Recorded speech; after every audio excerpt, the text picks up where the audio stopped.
Sup guys, here today to do Tokyo Ghoul episode 11 review. And this episode of Tokyo Ghoul was crazy, right? It was all over the place. It was action everywhere. It was people getting messed up. Confrontation between CCG and the Aogori tree, right? Those people is going on right now as we speak. And in the midst of all of this, Kaneki is being locked up in some room somewhere being tortured by Jason, right? And in fact, we even get some backstory into Jason as to realize how he came out to be the person that he is today. And apparently, in the past, he was just a normal regular ghoul, and then he was captured. And it seems like a sadistic or one of those investigators that like to torture stuff, like to torture people, was the one who was torturing him. Say in very much the same way that he is now torturing Kaneki. He was tortured in the past in that same exact way, and apparently, as a side effect of being tortured like that, he he kind of broke out into this aggressive personality, or this sadistic side that we see of him now, right? Again, I'm guessing his body did that as a countermeasure to survive because of the intense torture that he was going through, in very much the same way that Kaneki is being tortured by him. So when, and apparently once that happens, he broke free, killed his investigator that was torturing him, most likely, and then he has now become the man that he is now known today as, right? A very scary individual, even scary in terms of towards other ghouls in general. So that's the backstory that we get about him. But upon getting that backstory, you're left to wonder, will that be the same thing that happens to Kaneki? Like, will Kaneki just basically break like that and then eventually become this mass murdering sadistic bastard like how we see this guy Jason is? Who knows? But this this really sadistic side to Jason that we've seen, it didn't just start with him. It pretty much, it's like a cycle.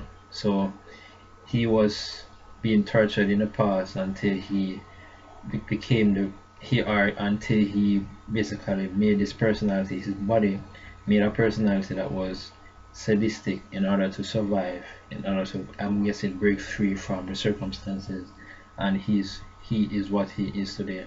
And currently Kaneki is being tortured by him. When we saw the image of Kaneki's hands and feet, his nails are black, right? His hands are bruised up due to the chains rubbing against his hands constantly, and his feet is like whatever Jason is doing, like Jason is just repeatedly cutting his toes and fingers off, right, for sadistic pleasure over and over again. And apparently he put this RC limiter thing into Kaneki's body so that that what an RC limiter do, because even though ghouls have regular looking bodies like human beings, they're very resilient, they're very tough, so you can't harm them through normal means. Instead, they use what is called an RC inhibitor, and they inject that into the ghoul's body so that the ghoul's body then becomes, momentarily for a while, becomes like a human body, where you can basically bruise them in very much the same way for as you would bruise a human momentarily, or just for a short time. So that's what he's been using on Kaneki to get his kicks off Kaneki, right? This sadistic fellow. But another interesting point that I would like to, well, many interesting things happen in this episode, right? First, I'll start off with the whole Mother and Rabbit confrontation, right? Amon and Rabbit confrontation. Now, Amon, we've seen him at the beginning of this episode, we see him with a new Quinky. You see him use it to dispose of two ghouls easily. And then later on in this episode, we see, the whole backstory behind this new Quinky that he now has. How Mado basically told him that if he was ever to die, he would get that Quinky. But I'm reading this and I'm saying, like, well, the only part that I believe Mado messed up in that sentence is not if, it's mostly basically when, because everyone is going to die someday. It's a given fact. So it's not a matter of if, it's a matter of when. So in his case, when mother died, um, Amon, he said that Amon was to use a certain Quinky that was passed on from Mado himself, and he says that his Quinky suits Amon perfectly, and he basically get the his philosophy on fighting, like to fight a ghoul, even though ghouls are more stronger, more resilient, more powerful overall. How are humans able to even compete with them in a head-on fight? And he was basically telling him that the only way for that to happen was to basically, in a sense, cheat or use any cheap gimmicks as much as you can. And that's the we see throughout the whole fight of Amon facing off against these two Bin brothers, because apparently he was wanting to fight Rabbit, but these Bin brothers intervened and gave Rabbit, which is Toka, the opening to escape. And upon she escaping, then he begins to face off these two S-rank ghouls at the same time, apparently. And he remembers all of that shit, and then he just basically beats them pretty easily, in my opinion. So we see a lot of growth from Amon, and we know what his whole motivation is. Is the whole loss of his partner being murdered. He wants to get revenge. So that's one important progression. Another important progression is that kid Suzuya, right? Yeah, that kid Suzuya, the white hair guy. He seems like he's another problem case. Probably he was tortured in the past. I don't know.